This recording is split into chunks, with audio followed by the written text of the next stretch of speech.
Thank you, Foreign Minister Nikolai Mladenov, distinguished foreign ministers, and distinguished guests, ladies and gentlemen. Thank you very much for your very kind introduction, and thank you also for your leadership and vision and organizing this very important gathering. I am very much honored to be amongst such a great thinkers of Europe and elsewhere, all around the world. Let me share some thoughts of myself and the United Nations, how we view the current situation, how the international community, particularly as I'm standing in the center of Europe, how European Union can help addressing these issues. 20 years ago, when revolution swept Eastern Europe, I was a career diplomat working in Washington, D.C. at that time as a Korean diplomat. My heart was in Prague, Berlin, Budapest, Warsaw, and Sofia, cheering you from afar. I remember how powerful my emotions were. For in a small way, this was my story as well. When I was a university student, I was one of the many thousand, tens of thousands Korean students who went to the street and chanting for greater freedom and liberty and democracy.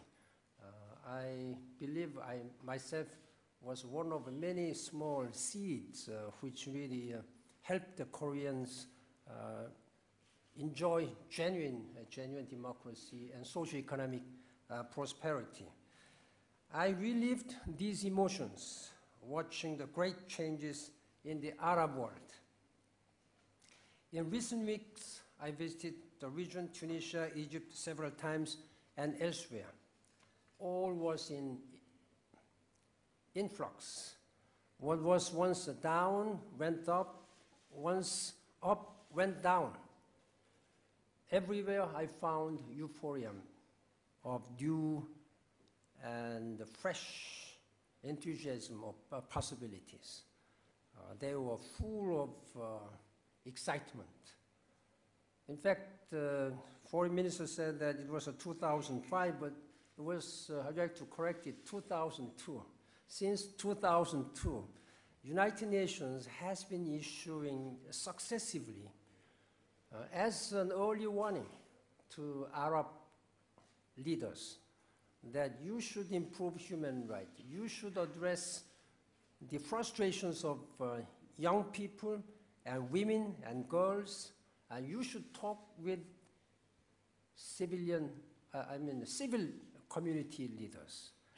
This has been represented all Arab leaders in the name of UN Arab Human Development Reports. They didn't like. All of them complained, and even just the last year, many foreign ministers and prime ministers, they came, how come UNDP rate our country like this way? They were complaining. Please recognize our improvement in human rights, our improvement of gender empowerment, etc., in the next report. And they were complaining very seriously. And I have always been placed in a very difficult situation to defend our report. But now you see what's happening in Arab world. Now when I visited Egypt and Tunisia, they all say, welcome to new Egypt. And in Tunisia, welcome to a free Tunisia. Then the very high senior government officials were speaking. Well, my BlackBerry are never tapped, and I can speak very freely.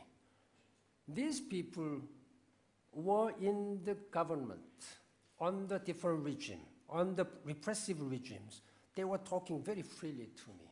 Look, Secretary General, I can tell you freely.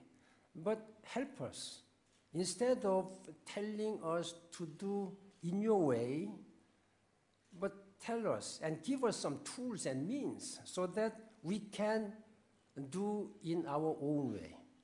This is exactly what I discussed with the President now. President had a very correct vision.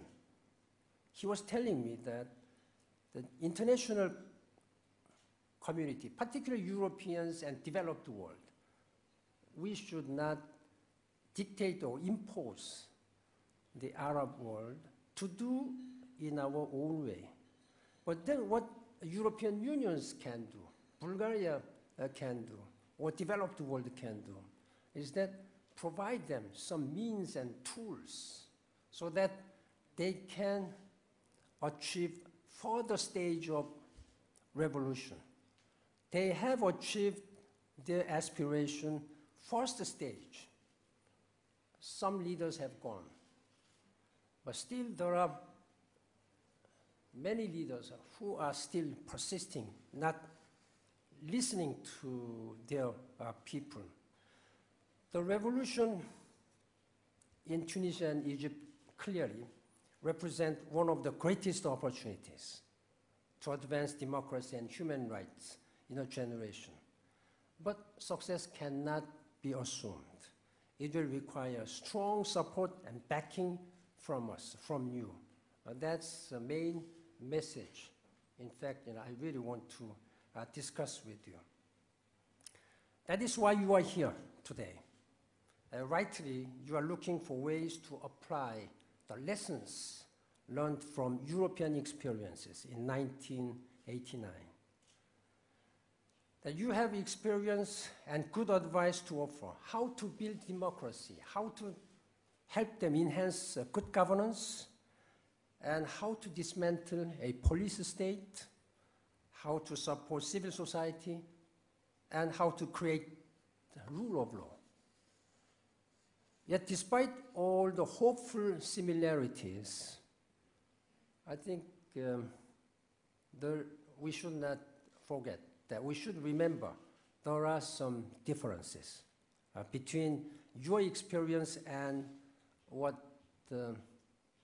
our friends in Arabs are experiencing.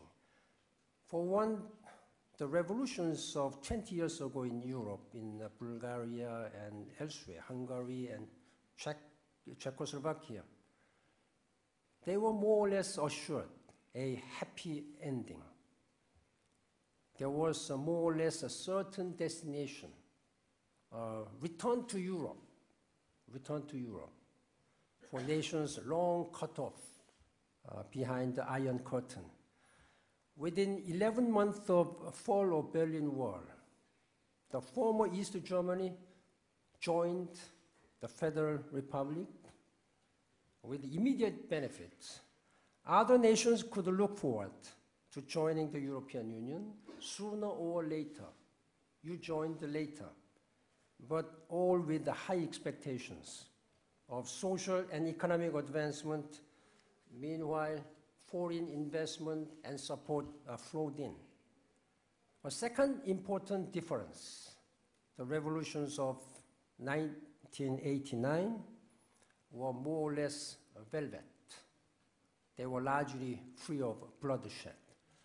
But what we are seeing in Libya, Bahrain, Yemen, Syria, and elsewhere, they have been all with the blood. None of this is so with the Arab revolutions.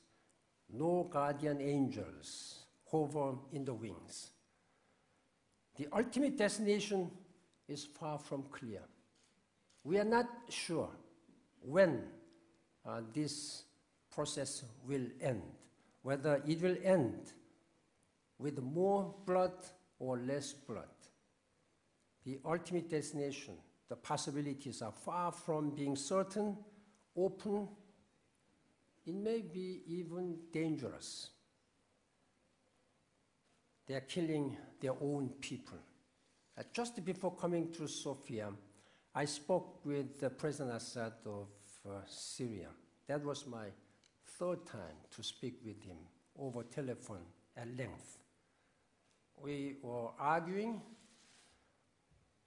Why you are calling me like this way all the times? I told him, as a Secretary General, I have a broad mandate to talk about the human rights and humanitarian assistance. I do not interfere with internal politics. But when it comes to fundamental principles of human rights, there is clearly violation of human rights. Many people were killed. There is a clearly humanitarian crisis. There's no humanitarian crisis. Everything has been handled and properly handled. If there is no humanitarian crisis, that is fine. Then let me see. Let me send my team so that whether there is anything what the UN or international community can do or not do. Then finally, they agreed, and I was told while staying in Sofia, they agreed to receive United Nations assessment teams. That is fine. I've been talking to all the leaders in Arab world. You name any country, I think I have spoken almost to all the leaders, whether there were demonstrations or not, whether if there is any potentiality, I have spoken to them. Please listen carefully and attentively to your people, what their challenges, what their aspirations are, what their dreams are. Please address all these concerns, particularly the women's and girls and civil community people. In Libya, situation is worse. Yet in response, the international community has been united.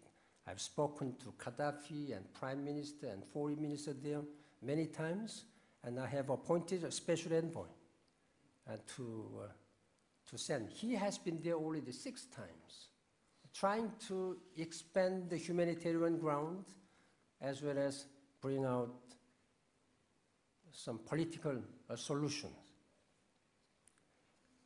International community, United Nations, has been united, very swift, very bold, and very decisive.